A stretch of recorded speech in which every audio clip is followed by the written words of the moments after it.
Hello, everyone.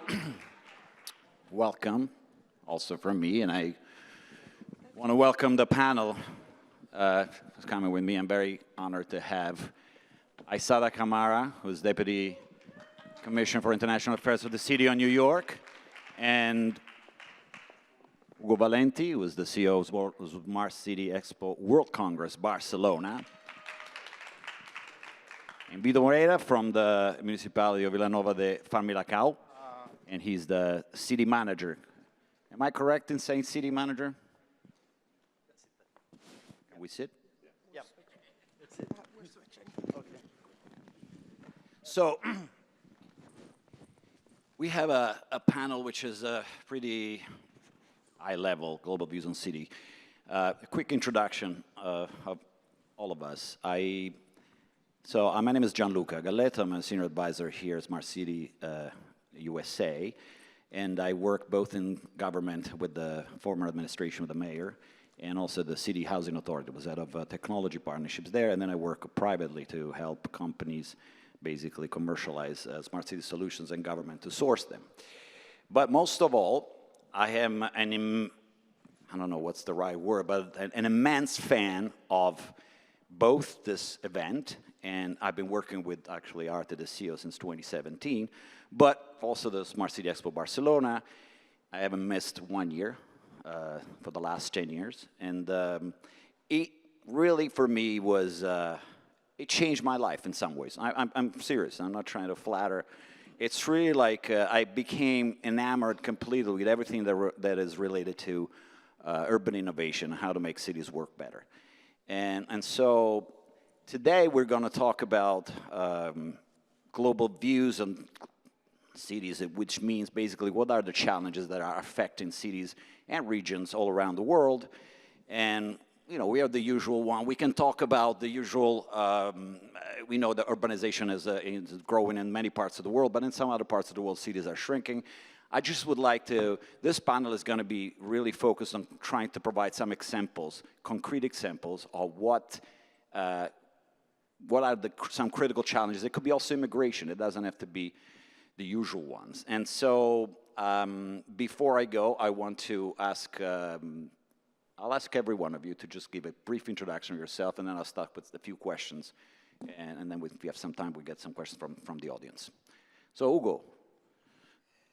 Tell us who you are briefly, and then I will ask you, let's do this. I will ask you first, because you have a privileged position being at Smart City Expo World Congress in Barcelona, because it's a very global event. If you haven't been there, you should go. And if you can name, after introduce yourself, what do you think are like one or two real priorities that some cities should focus on that really to solve and then provide a solution, and then we'll go ahead to the others. So thank you very much, Gianluca, and thanks everybody for being here. I'm very happy to be part of the Smart City Expo USA here in New York. So as the managing director of Smart City Congress, I have the huge privilege to be able to talk to plenty of governments, of cities, companies, innovation centers, startups all over the world, and we get to see both the need, the urgency, but also the opportunities that cities have right now in the world. So, in relation to your question, I believe there are three main challenges right now that apply to cities worldwide, basically. So, on one hand, we have the climate emergency. We have episodes of extreme heat, episodes of flooding, episodes of water scarcity, episodes of the other way around. So there are plenty of situations that are affecting the whole world right now, earthquakes and all this stuff, and we need to be prepared for that. The good news is that there are some different, both technological and non-technological solutions that can be applied on these cities. The second challenge that I believe that all cities are facing right now is related to sustainable and affordable housing and infrastructure. There is a huge amount of infrastructure that right now is very old, and we need to modify this. 70% of the infrastructure that we will need up to 2050 hasn't been constructed yet, and there is plenty of renovation that needs to be done. So this is a truly pressing issue as well, right? Of course, also, if we take into account that our society is aging right now, there are migration pressures as well. So these are things that we need to take into account at a global level. And finally, the third challenge that we're facing is in relation to urban mobility. Because right now, transportation is basically the biggest carbon emission issues, and we need to find a way to lower down our dependence on the use of cars, But the good thing is that if we are able to apply those changes at the city level, we have a wonderful opportunity to create a better world. And I believe that both the problems, but also the solutions, are located at the city level. Aissata, why don't you also chime in on this and see what maybe it would be useful to hear if there's something that you can quote about something that New York has done that has solved the specific problem that you want to. Yeah. First, thank you. It's so wonderful to be at Smart Cities and to be with Barcelona, because we were at Smart Cities in Barcelona before, so it was wonderful. So thank you for being in New York. My name is Aissata, and I am the Deputy Commissioner and Chief of Staff in the New York City Mayor's Office for International Affairs. And I spend the majority of my day talking to colleagues in Barcelona, in Paris, in London, in Freetown about the issues that we're facing as cities and how can we address them, both collectively, but also really keeping our communities in mind with regards to some of the unique nuances that could be. So with that said, I agree with everything that Hugo has already said, because it is indeed housing, climate, those are key issues that we are all facing. But I'd also add to what has been stated that I think foundationally, when we're thinking about issues, I tend to put them in a few specific buckets. The first one for me is equity. Right? Inequities around the world are at the cornerstone of why people are either migrating, why they're feeling unsafe, why they're not able to realize their dreams. So I think for me, as someone who's in this space, economic development is something that I really value as a solution for helping our communities to thrive and for helping them to achieve the dreams that they would like to. So basically, people being able to have access to jobs, to be able to take care of their basic needs is a solution that is crucial. In New York City, we're doing a lot in that space, both from thinking about workforce development, how do we upskill our residents to ensure that they're able to compete, whether it's in the tech market or any of the new emerging markets that we're seeing, but also how do we ensure that they're having the right access to housing. And something that the city of New York we're currently very proud of is the city of Yes, and that is basically our affordable housing plan that is going to enable us to rezone some of our areas and to help people get access to housing. Because similar to Barcelona, similar to other big cities, it is getting more expensive, right, to be in our cities. And at the mayor's State of the City this year, there was a real emphasis on making New York City affordable for people, but also especially affordable for families, and helping to ensure that they have access to early childhood and all of those pieces. So I'll stop there and then. I just want to say, for the city of Yes, it's basically like changing the zoning, and so using policy to increase the supply. Right, to make exactly. it easier to build. To make it easier to build, change our zoning codes, right? Some of our zoning codes are not up to par with the reality of New York right now. Particularly post-COVID, we saw that some of the office spaces are remaining vacant. How can we change those into housing, right? And then also thinking about affordability in that sense as well. How do we build more physical spaces for people to be able to live in? Thank you. So Thank you. I want to hear also your perspective. Yeah. Thank you for inviting me, of course. And I am Vítor Moreira. I'm from Portugal. I don't know if many people go to Portugal, but I'm from the north of Portugal. I'm the general manager of municipality of Vila de Famalicão. It's in Portugal is a medium city compared to other cities, big cities like New York and the others. It's a small city, so we have the same problems, the same challenge. But I like to introduce something different because for us now we have problems with housing, of course, with mobility. But our major problem is how we can engage citizens, how we can engage our community.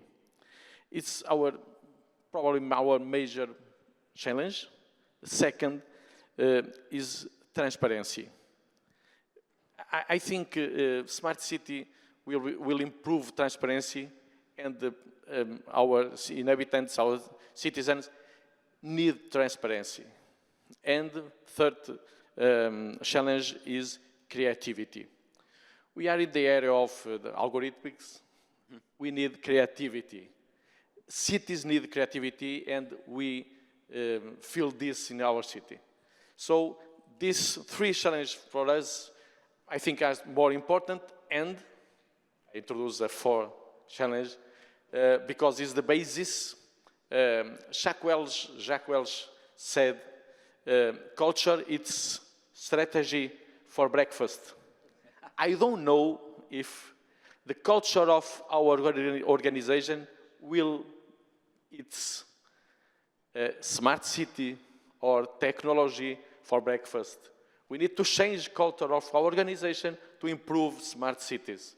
For us, it's a huge challenge. You remind me of something. So I remember in 2019 at the Smart Cities New York, I started I don't know, I think I introduced the day, and I used a mocha, the Italian coffee maker. And they said, what is that? And I said, this is like an innovation that is, I don't know, I think from the 30s. But it makes me feel really good. And the iPhone is not going to make that coffee, right? So, but I agree with that, and I think that most people here would agree that innovation is not just technological, it's not the algorithm, it's also how you look at places. And even like when you're at home and you have the furniture and you realize, oh, maybe if I move the furniture in another place, it's going to be working better.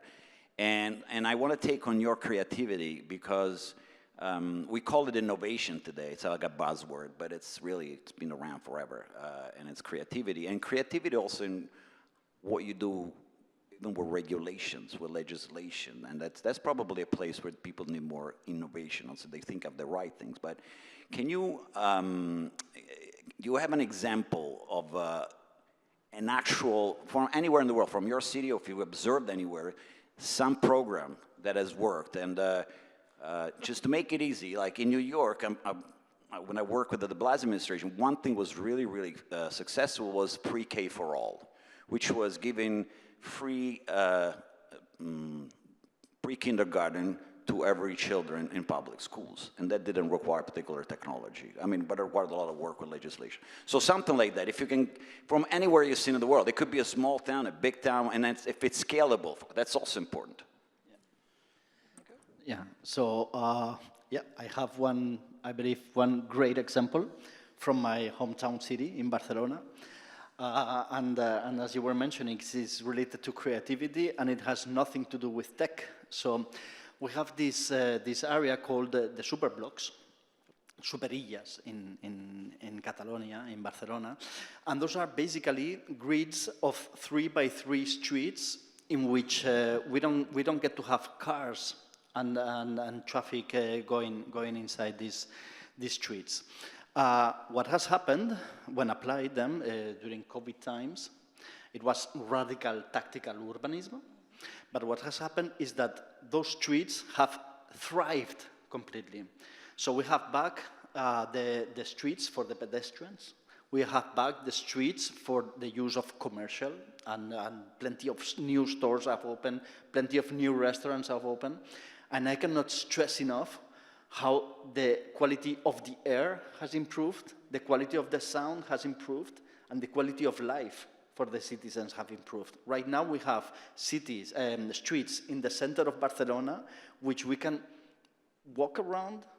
I mean, and by, I don't know, you can get to spend a couple hours moving around and interacting with the different neighbors and with the city itself, instead of, so we are regaining the city back from cars. And trust me, there's no tech involved here.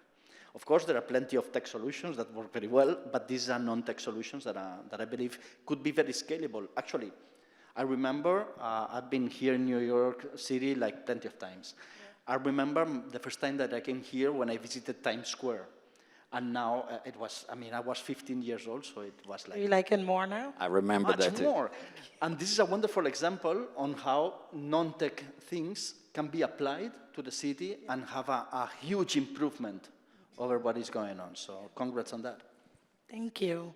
I also like being in Barcelona, so that's really wonderful. You used to hang out on 42nd Street in the 80s. I see you. Yeah. As we say, once you come to New York, you're a New Yorker. So we are happy that you like going to Times Square. But I think the solutions that you've just expressed are really great. And I love that they're non-tech. And maybe I'll take some of the tech pieces. Since we are at Smart Cities, something that is really interesting to me as someone who's a policy wonk and gets to go around the world talking to others that are thinking about policy and urban planning and the city and diplomacy is really how artificial intelligence is impacting the way that we think about our service delivery, but also the way that we think about the day-to-day life of New Yorkers. Today we had our CTO speaking, and he was talking about a really interesting use of AI in New York City, where we're now helping our high school students have access to algebra support through AI, right? So that's something where for some of the children in New York, especially, for example, for me, as someone who came from West Africa, Guinea, and when I was going to high school, my family didn't really understand the US system of schooling. And I had to figure out algebra and a lot more things alone. But being able to have our young people access knowledge through AI is something that I'm really excited about, because I think it's going to remove some of the barriers in terms of inequities, whereas not every household looks the same, not every parent is able to stay home and do homework with the child, but that shouldn't be a reason why that child shouldn't be able to succeed. So that's one really cool thing that I'm sharing with you all.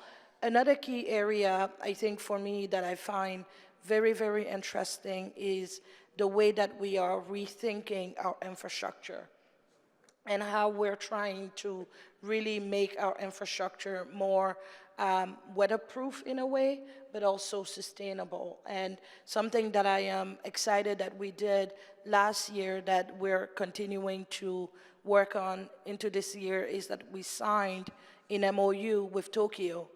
And so Tokyo, another big city, we're going to work together to figure out how are we building our infrastructure, how can we limit disruption to our residents whenever we have to fix a pothole or fix a gas line, whatever it may be. And that's an MOU that came out of a discussion between myself, the then deputy mayor for operations, and Governor Kyoki. And now there's a whole working group that's going to be collaborating on sustainable infrastructure between New York and Tokyo. So that's another exciting area that I'm really proud of in terms of the work that we do. Great, thank you. And tell us something. Usually, I use this. Let me... Never solved it. No. I tried. Yeah. This is a smart city. Usually, we have maybe mobility, economy, governance, environment. And maybe you look at this is a perfect city. No, this is silos. This is a perfect city. the perfect city is a mixed areas. If you talk about governance, blue, you need to bring another areas to talk with us about governance. When we talk about environment, it's impossible to put only people from environment to discuss environment. The innovation is from the intersection of many areas. So for me and for my team, this is a smart city. And we use this a lot of times to mix, to show to the people how it's possible to talk about a new park and talk with people from this area, this area, this area at the same time, but never only one area.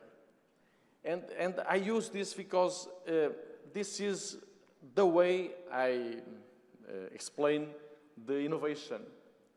We need to bring people from another areas, bring people from our community, senior people, youngest people, and together create a smart city, not a silos in the city. That's why when I came to this kind of conference, I bring every day my Rubik. Can you put it back where how it was? No. But Later I take this and. we're, But yeah. sorry, but for me it's a picture, it's an image for a smart city. Never think a smart city like all colors right in right place. This is not a smart city. And today this is the best smart city, but tomorrow this is that and that. It's a very powerful. We need to change metaphor. every day our approach to the construction of a smart city, of a city. It's very powerful. You wanted to say something? Yep, first, we're all going to be using that now. So Yes. if you see me next time at a conference with a Rubik's Cube, know that I am doing it in homage to you. But something that I'm picking up from your discussion is really also the importance of ensuring that our thinking when it comes to smart cities is not just diverse, but that it's also resilient, right? We cannot keep thinking that we're always going to get it right when it comes to all of these solutions. And I remember earlier last year, I gave a talk in Paris on housing. And one of the key things that I left them with as a keynote speaker was the ability to embrace failure as learning rather than just refusing to go forward because we don't want to fail. So in addition to ensuring that it needs to be mixed and diverse and that people are not in silos, I think the smartest cities are the cities where people are consistently trying things, failing, but learning also from it. And that's very hard when you're a government, right? All the examples you gave remind me a little bit of the what was not in New York. It was a famous, anybody I think knows Jane Jacobs and the fight that was happened here in the 60s, and the ability to keep the city really a living kind of organism. But Vítor, do you have you talked about engaging the community. What have you done with your city to do this? You give me like an example of something, like an initiative, a program. I want people to come out of here and say, "Oh, I learned something." I think we got some examples, but I wanted to hear from you. For now, we create 6 senior academies, and we bring people, the oldest people. How do you call them? I didn't. The senior academies, and we bring senior people to show our project from smart cities. We think, usually we think about youth and youngest people. It's more easy to talk about technology and talk about how we change the city, but the oldest people, I think they are more open to the new things. And now we work with in our city we have 6 academies for old people, and we are work together with these 6 academies and create new ideas for the city from the old people. That's great, and it made me think also that maybe next year, there's another thing that I don't see much in this conference, is like also talking about the children, like how they live the city, for example. That's something for next year to think about. I just want one last question, and then I think if we have time.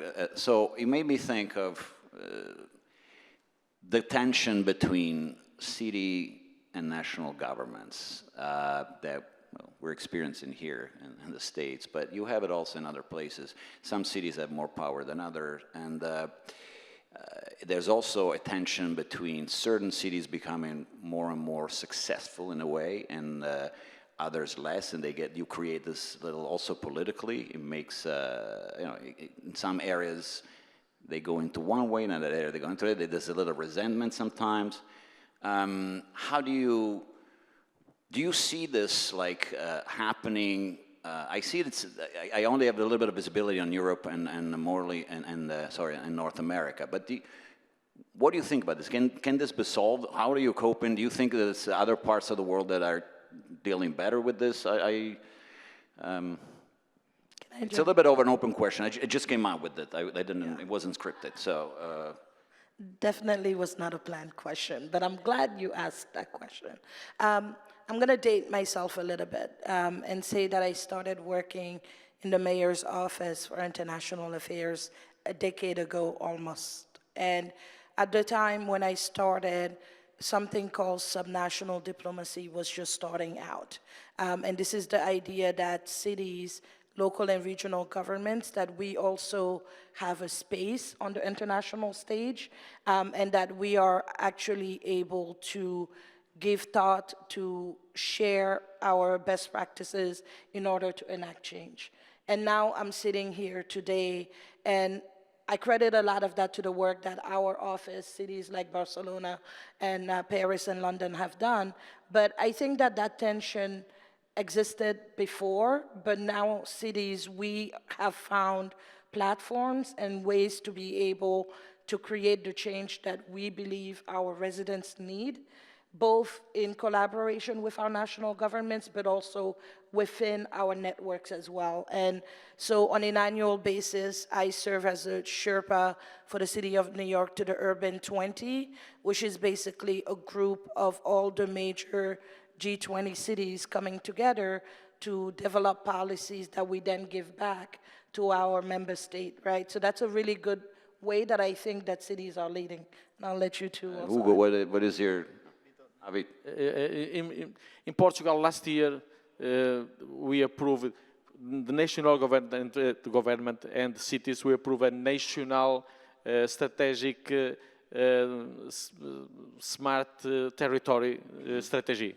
So we are both in the same plan, and this is very good for the smart territories strategy. This is the century of cities. And right now, this is the time for cities. The problems are basically at the city level, and the solutions will come at the city level. That's the reason why we need to have platforms like this, platforms like Smart City Expo Congress, in which we help cities, and also, of course, the rest of the ecosystem, but mostly cities, to understand how they can tackle these challenges and how to apply solutions, because solutions won't be at the national level, they will be at the city level. So you are optimistic, and I think we all are here. And do you think, I believe, but do you think, honestly, that Smart City Expo World Congress and these other gatherings have changed, have had an impact? I believe so, but what is your experience? Also in talking to the national government, to bring in the issues to them. I know, and this is a fact, that platforms like ours really help creating safe spaces for things to really happen. Usually there are plenty of political discussions. So for instance, you have the United Nations and stuff like that, but it's mostly politically driven. And you also get to have industrial discussions between the different sectors, but it's not that easy to find this wonderful connection between the public and the private at a safe space in a same location. And this is what we try to do, and since 2011, when we started, we have seen a huge change on the deployment of solutions and on having the discussion based at the citizen level, at the citizen, putting the citizen at the center. So for me, we are part of a huge part of the solution, yes. So why don't we get one question, and if you're there, also remember that you should come again. You should go to Barcelona. If somebody's there, can be a sponsor, you should do it, because these are things that I also believe, we all believe is changing. Are changing the conversation, having an impact. I don't have a... Can you say your name and affiliation? Hello, my name is Gene Seidman. I'm a cultural ambassador for New York City, and I have a question for you, Aissata. So, as you said, it's the time for cities, and cities, if they're smart, embrace culture and art. And specifically, in this time in America, you know, the economic driver, one of them, is arts and culture for New York. And in Washington, there's an attack on arts and culture, museums and libraries. And I'm wondering, as your Commissioner for Policy and Strategic Initiatives, how are you thinking about and implementing strategies around buffeting and increasing the arts and culture in New York, which is an essential driver? I love this question, so thank you for asking it. And thank you, first of all, for being a cultural ambassador. As someone that gets to work with the UN and the diplomatic community, we love our ambassadors, and so we love that you are doing this work. Listen, culture and cultural exchange are so important to the work that we do. I will tell you that for every single time that we sit with a city or local and regional government or with a member state, they always mention that they want to do cultural exchange. So in our work on a daily basis, whether it's different agreements or sister cities that we're creating, culture is always a key piece of that. And it's funny that you're actually, or interesting that you're actually mentioning the fact that culture and arts are really a key part of cities, because when we look at our tourism numbers, right, people come to cities because they want to go visit museums, they want to go see the art, and New York City, that's a very big part of our work. And we have a great commissioner right now, Lori Combo, who's very dedicated to pushing culture forward.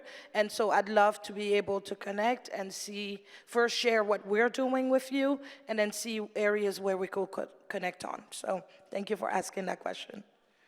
We have like 30 seconds each for a final statement, if you want to do it, or something you want to tell the audience, or shall we just wrap it up? All right, so I guess we're done, and thank you very much. I think it was interesting on this conversation. I was a little scared at the beginning that it was a little too global, too, you know, like solar system, but we did I think it was an interesting panel. Thank you very much to Hugo, thank you to Aissata, and thank you to Vítor. Thank you. Bye-bye.